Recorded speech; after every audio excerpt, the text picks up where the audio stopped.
কোরআন শরীফও আছে, হাদিস শরীফও আছে। সুবহানাল্লাহ। ফাইজা ফারাক্তা ফানসা, এই আয়াতের ব্যাখ্যায় প্রায় 14 জন মুফাসসির তাফসীর করেছেন যে আল্লাহ তাআলা হাবিব সাল্লাল্লাহু আলাইহি ওয়াসাল্লামকে ফরজ নামাজের পর দোয়া করতে বলেছেন।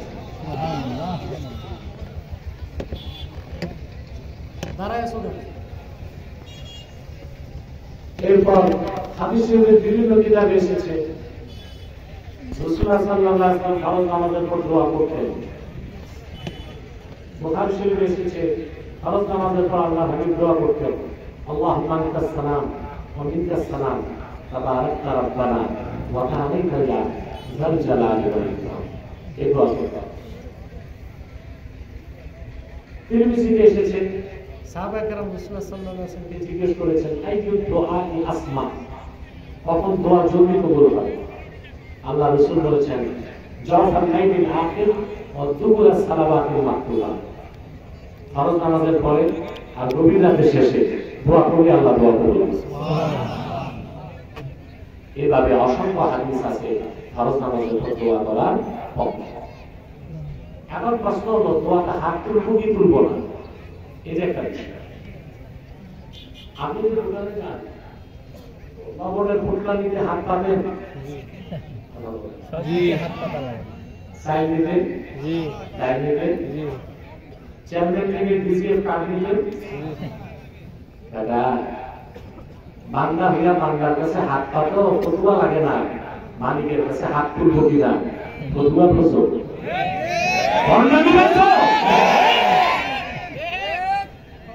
এখন আসে, যদি নামাজের পর দোয়া থাকে হাত তুলাও আছে, কেন আছে? হযরত আব্দুল্লাহ বিন আব্বাস থেকে একটা ফতোয়া আছে ইবনে কাসিরের। তিনি বলেন, আল মাসআলাতু আন তারফা ইয়াদাইকা হাজওয়া মানকিবাইক। সুবহানাল্লাহ। দোয়াতে যে আল্লাহর কাছে চাইবা, চাওয়ার আদবই হচ্ছে তোমার দুই হাত স্কন্ধ পর্যন্ত উঠাইবা। সুবহানাল্লাহ। আব্দুল্লাহ বিন আব্বাস এই ফতোয়া দিয়েছেন, তাফসীর ইবনে কাসিরে আছে। রাসূলুল্লাহ সাল্লাল্লাহু আলাইহি ওয়াসাল্লাম হাদিস, ইযা সাআলতুমুল্লাহ ফাসআলুহু বিবুতুনি আকুফিকুম, যখন আল্লাহর কাছে কিছু চাও দুই হাতে তালু পেতে চাও। সুবহানাল্লাহ। প্রসিদ্ধ ফতোয়া কিতাব হেদায়েতে আছে আর রাফু সুন্নাতুদ দোয়া, দোয়ার আদবই হচ্ছে হাত তোলা। এটার পক্ষে আবার ইমাম নববী 20টা হাদিস উল্লেখ করেছেন শারহে মুহাজ্জাব কিতাবে। তিনি বলেন, যাকাতু যালিকা 20 হাদিসান ফি শারহিল মুহাজ্জাব, দোয়ার আদব যে হাত তোলা, এটার পক্ষে আমি 20টা হাদিস উল্লেখ করছি। তাহলে আমাদের পর দোয়াও আছে, দোয়াতে হাত তোলা। এখন প্রশ্ন, এককভাবে করবো না সম্মিলিতভাবে? মানে ফের কালার অভাব।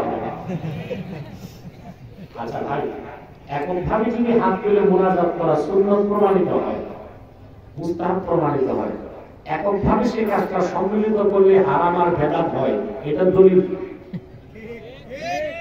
তো সবার জন্য। হাদিসে লেখা আছে, আল জিমাউ তাওকুল আত-তাওয়াফু তাওকুল, শয়তানকে মিনাতে পাথর মারা হবে একা একা, তোয়াফ জামাতে হবে না একা একা। আমরা তো দেখি বাইতুল্লাহ শরীফে একসাথে তোয়াফ করে একটা দল, একসাথে পাথর মারে। এজন্য কি আরবের আলেমরা বেদাত বলে না? এককভাবে যে কাজ জায়েজ, সম্মিলিতভাবে যে কাজ জায়েজ।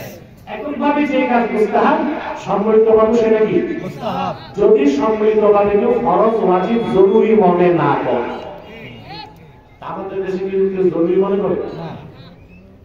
আসরের পর দেখা যায় ইমাম সাহেব দোয়া করতেছে, বাকিরা চলে যাচ্ছে, ধরে কি ইমাম সাহেব পিটায় না? জরুরি তো মনে করতেছে না, কিন্তু জরুরি না, মুস্তাহাবকে তো মুস্তাহাব বলতে হবে। হারাম বেদাত বলার অধিকার তোমার কে দিয়েছে? কথা বলেন।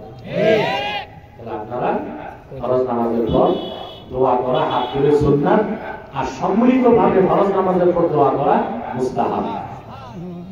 বুঝতে পারছেন ভাই?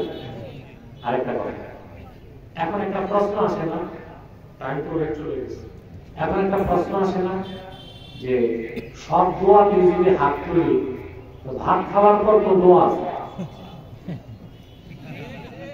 দিদির কাছে গেল তো দোয়া আছে, লুঙ্গি বাঁধার দোয়া আছে, তখন যদি হাত তুলে লুঙ্গি যাবে।